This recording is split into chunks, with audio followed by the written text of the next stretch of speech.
Do you read Stephen King? Good news, there's a club for you. The Losers Club. And guess what? You don't have to die at the hands of a shape-shifting clown to join. No, all you have to do is tune in every Friday as us losers journey through the never-ending wastelands of King's Dominion. Each week, we'll either spend hours reading between the pages of one of his books or chew on his latest tweets and Hollywood headlines. What's more, we're always having guests over. Thomas Jane, Mick Garris, Jerry O'Connell, Mary Lambert, Will Wheaton, and the list goes on. So what are you waiting for? Join us as we read on through long days and pleasant nights.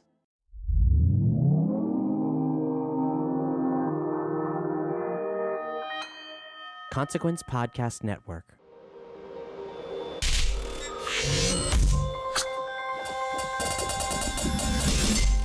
Hey, welcome to another edition of Kyle Meredith With. It's an audio interview series presented by WFPK Independent Louisville at WFPK.org, Consequence of Sound, and the Consequence Podcast Network. Hey, take a second before we get started here to hit a subscribe button wherever you're listening from right now, whether that might be Apple Podcasts and iTunes, Acast, Podchaser, or Spotify and YouTube. Wherever you're listening from, I assure you there is a subscribe button. We release interviews every Monday, Wednesday, and Friday, and would love to keep you up to date. I'm Kyle Meredith. Today my guest is Julia Cumming of the band Sunflower Bean. They've just released a brand new EP called King of the Dudes, and it is ferocious. 4 punk and big rock glam songs in under 15 minutes, with some pretty important themes that are going on as well. I'll be talking with Julie about all of that, the stories behind some of the songs, but also her work with the foundation she set up called Anger Can Be Power, what it was like hanging out with Madonna and getting endorsements from Iggy Pop and Elton John. They've also been including Danny from the Lemon Twigs in their live shows, so we'll get the dirt on that as well. This one's a lot of fun. It's Kyle Meredith with Sunflower Bean. Hello. So King of the Dudes, I'm going to say, is really awesome. And as much as I loved your first couple records, I feel kind of weird saying that an EP might be my favorite thing you all have ever done.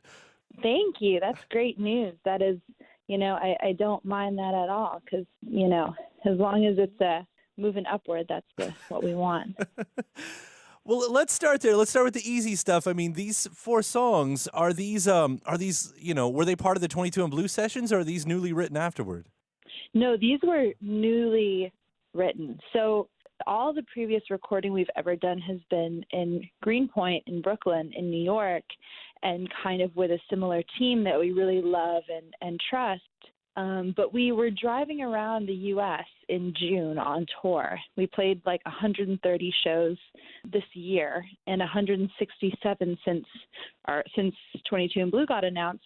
And we just had this feeling where we were like, I think there's just a lot more that we want to do and more that we can say. And rather than kind of just making something to sort of end 22 and Blue, we wanted to make something that had a little more fire in it and also was able to kind of capture what we're feeling right now, because you also see, artists like Drake or Ariana Grande or all these people utilize technology and drop songs that can reach people immediately about what they're going through. And rock sometimes still gets kind of caught up in following the status quo. And we just felt like, sort of like, screw that. And why can't we make something now, put it out, have it reach people? Because that's ultimately what it's about, is getting the songs to the people. And what about, all 4 songs, you guys do play varied versions of rock, but this is definitely like glam and punk, straight ahead, what is it? It's less than 15 minutes, right? It's 12 minutes. It's so short. Was that on purpose? You're like, this is just a buzzsaw EP right here. So, yeah. So the EP is 12 minutes. We didn't know that it was going to be 12 minutes until the end. And there was a couple other songs that were kind of like lurking around that we were trying to figure out how to finish, because it's also, it was a question of time. I've called making this EP kind of like writing with a sword, Mm-hmm. like you have to follow your gut and then you just follow that direction, because, there wasn't endless time to kind of futz around. And because of that, we got a song like the big one, which is like, we worked on it for the first hour. We got to the studio and then we put it away, and then we finished it the last hour that we did it, because it was just like, and everything all the lyrics and everything in my head was just written. It was just waiting to sort of come out. And then you have that song, and then you have 12 minutes, and it was what we could do that expressed what we were trying to do the best. Yeah. I mean, and you say a lot in 12 minutes within this. Yeah, I've heard you talk about how, thematically, how this changed from how you had written on your previous two records, because those seem to be very grand statements that you were making on those about, sort of big topics. But as this one, I mean, it gets a bit more personal and political, right? Yeah, I mean, I think like a song like Fierce City is more personal in a way than almost any other song we've ever put out, because it's trying to access my own life and my own experience growing up in New York. And when you're a kid, and you're making art, which we've kind of been doing, you're just trying to find your place and make a statement. And now it doesn't feel like we have to find our place anymore. It just feels like we can just be ourselves, because you're not afraid of anything, and you know why you're doing it. I think if you know why you're doing it and you know the intention, then you can actually be comfortable. And there's a different kind of comfortability that we, I think, have been able to access on the EP that now just makes me feel like the options are really, really open. I guess I was reading you talking about the title track with King of the Dudes, and it's interesting how I heard it versus, of course, how you meant it, because as I understand now, you are the king of the dudes. Like, this song is about you, which it's interesting because How did you hear it? It's interesting because when I heard it the first time without knowing any of the context, that line right there in sort of the stuff we're seeing in the news and everything right now, especially with toxic masculinity, I thought, oh, this is a comment on toxic masculinity, and it works really well like that. Yeah, but that's what I think is funny about it, because it's not just necessarily like a finger pointing or irony. It's kind of about like almost, that when you're an assertive woman, men get afraid and they have to come up with some sort of title to deal with you. And then when you have that title, it's kind of about inhabiting for a moment that headspace for better and for worse. Like even the lyric, like, I don't need to think, I reach out and take it, isn't necessarily a quality that I always have, or that I think is even a good quality to have. It's something I feel like Trump has. But where does that fit into my identity? And that's the interest. That's what I feel like the song is really about. It's about living in all these spaces and what being a woman is actually like, which is mostly always just being a person that has many sides. I think that stretches into what I wanted to. So last year, or no, the year before last, I guess, you started something called Anger Can Be Power, right? Thank you. Yeah, it's interesting. It's kind of an experimental activism group that I started in New York City about trying to use what I know from playing music and being in music spaces, and applying essentially my one's creativity and my creativity to the space of activism.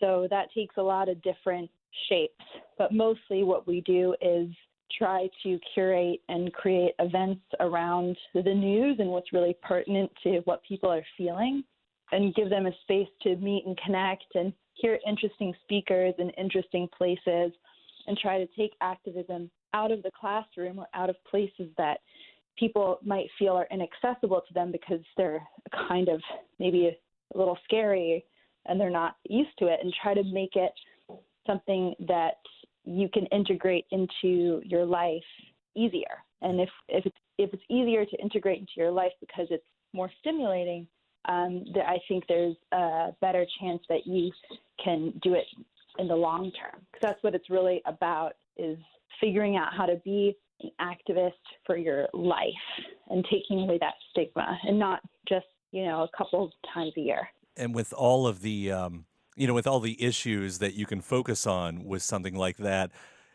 do you think that you all will be centering in on, the actual presidency and the campaign and everything that's going to be coming up soon? I imagine you're keeping your eye on a lot of the folks who's running right now. Yeah, we're always keeping an eye on who's running, and it's like I said, with anger can be power. We have to you have to trust your gut in order to even think about what's on people's minds and how to serve people and how to be a better community tool is ultimately the goal. I think the band has been very supportive, and we always all have our all of our feelings about this work have influenced our music and how we approach ourselves, but it's a fine line in figuring out how you present that as an artist, but at the same time it's sort of easy because you just do it. I want to hit on the big single here too, because again, when I call the EP a monster, it starts with "Come For Me." I mean, that's one of the most ferocious songs I think you all have ever done, and it was again something once I started reading about you talking about it, it's different than what I see it because as you're talking about empowerment, you're saying this is sort of a song about sex in that way, right? I think so. I mean, when we started writing it didn't have that intention, and then as we started to fill it out, I realized sort of the double meanings that you can see in it, which is the most fun. That's the best. If it's too one note, I think it might not have legs to stand on. So it's kind of about that weird line where strength and sexuality and all these things kind of come together in a woman, in any person. And I just thought that I also wanted to make something that felt something that you could really dance to and feel fun about, even though it's kind of a little weird and a little dark. I think there's indie rock doesn't have enough, doesn't let itself talk about those things sometimes. It's all about being there's many places to talk about your sadness, but where do you talk about your sexuality in indie rock? I don't know. Right. So that's kind of what I was trying to do a little bit. And when I was singing it, I felt nervous and I felt sick a little bit in my stomach because I was like, oh my God, like what am I doing? Like, am I really going to put this song out? Like, is this really going to happen? And then I thought, that exact feeling is the kind of feeling that I want for my whole life if I'm making music, because I think that art needs a lot more of that sick feeling these days. I don't think people take enough risks anywhere, and then you get things that are very homogenized and very boring. Is it a coincidence that you have a song about celebrating things like that, and there is a melody that hints a little bit at "Express Yourself," the Madonna song? We've gotten that a lot since it's come out, and I wasn't using that as a reference, but I will definitely take the comparison because it's an awesome song. Yeah, I mean, even thematically, that sort of works together in the best way possible. Yeah, totally. And do I have this wrong? I mean, you've hung out with Madonna. You've met Madonna, right? I did. I got to ask that question. How's Madonna? What's she like? Completely amazing. Just a real strong artist and visionary, and you can tell that even just being around her for a minute. She knows everything that's going on, and she knows how to do it. And it's definitely something to aspire to be as an artist, is to really know your vision and be able to execute it. And while I'm talking about other people, I saw that you got quite the endorsement from Iggy Pop recently as well. Oh my gosh, it's unbelievable. He plays us on his radio show sometimes, and every time that happens, it's just like my brain just like melts. Like it doesn't add up. The same thing happened with Elton John. Just has been playing us a little bit, and that one is just like, Elton John? Like what the? My God, just that's really awesome feeling. I mean, when you're inspiring your heroes to a point, and I don't want to project, I don't know if these are actually your heroes, but I think they're all of our heroes, Oh yeah, I mean, that is a way that I aspire to be if I'm older and still making music, it's sometimes it gets so hard to let new things in. And I understand that. Even as someone making work now, sometimes I'm just like, I know what I like. And it's when you start to like something, it's like, it's almost like opening yourself up to being vulnerable, and to be like someone like them and still be listening to new music and be supporting it and putting it on the radio and helping out artists that are starting out is a really special thing to do. So I'm really appreciative of that. It's got to be a big moment, definitely. So for the rest of the year, I mean, if it's your usual MO, you all will probably be playing another 1,000 shows. I did see that that you had Danny from the Lemon Twigs helping you out for a run in the UK. Is that type of thing going to continue as well? Yes. So Danny is touring with us this year as much as possible. He's doing his own music, and well, we love having him there because he adds so much. But with everyone's schedules and stuff, you do what you can. But that's been a really cool addition to have someone there to help really do the record justice, because Right. that's the hard thing as a three-piece, especially with Human Ceremony and 22 and Blue, because they're really filled out and have a lot of experimentation on them. I mean, that just does so much for a song. We're such big fans of his as well, so that was really cool to see how you all teamed up for that. I'm interested to hear how that sounds live too. He is an absolute angel. Awesome. Julia, thank you so much for taking the time to talk to me today. Congratulations on the King of the Dudes EP, and good luck out there on the road. That Interpol tour, that's pretty awesome as well. Thank you so much. Thanks for listening and giving the song so much thought. I really appreciate every single person who does that. It's really special. So thank you. Yeah, anytime, every time. Take care, and we'll talk to you soon.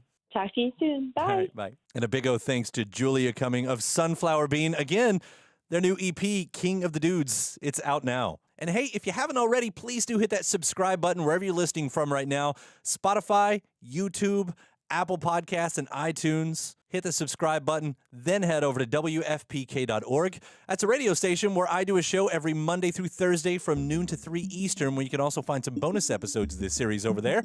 You can head to consequenceofsound.net for all of your music and film news. Find me at Twitter at Kyle Meredith, Facebook/Kyle Meredith. Does it for another edition. I'm Kyle Meredith. I'll see you next time.